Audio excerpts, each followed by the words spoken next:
44% ng mga Pilipino ang kumbinsido na sadyang pinatatagal raw ng Senado ang impeachment trial ni Vice President Sara Duterte. Ang detalye ng balita alamin sa report ni Shai Morales.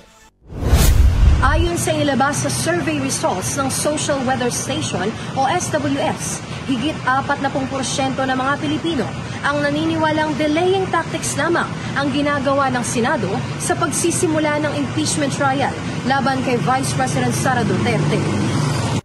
Nito lamang July 8 ay inilabas ng SWS ang resulta ng isinagawa nilang survey noong nakalipas na June 25 hanggang June 29. Base sa datos ay 44% ang lumalabas na naniniwalang delaying tactics ng Senado ang nangyayari kung kaya't hindi maumpisahan ang impeachment trial ni Vice President Sara Duterte. Lumalabas din na malaki ang porsyento ng mga naniniwalang delaying tactics ito sa Luzon at Visayas at mas malaki naman ang porsyento ng mga hindi naniniwala dito sa Mindanao. 49% na lubos na naniniwala dito ay galing sa Balance Luzon o mga lugar sa Luzon na nasa labas ng Metro Manila. Sa Metro Manila naman ay mayroong 46% na lubos na naniniwala at 41% naman sa Visayas, habang nasa 35% naman ang lubos na naniniwala sa Mindanao. Nagtala rin ng pinakamataas na rate ang Mindanao na may 25% na undecided sa isyong ito, kasunod ang Balance Luzon na may 22%, Visayas na may 21% at panghuli naman ang Metro Manila na meron lamang 17%.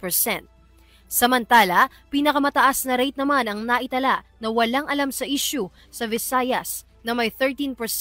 Kasunod naman ang Mindanao at Metro Manila na may 11% at pinakahuli ang Balance Luzon na mayroon lamang 7%.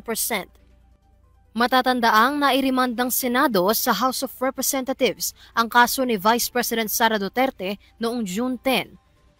February 5 noong ipinasa ang ika-4 na impeachment complaint na ito laban kay VP Sara sa Kongreso na pinirmahan ng 215 sa 306 na miyembro ng House of Representatives. Isinumite rin ito sa parehong araw sa Senado bago ang kanilang session break. Para sa EuroTV News, ako si Shai Morales, sumasaludo sa bawat Pilipino.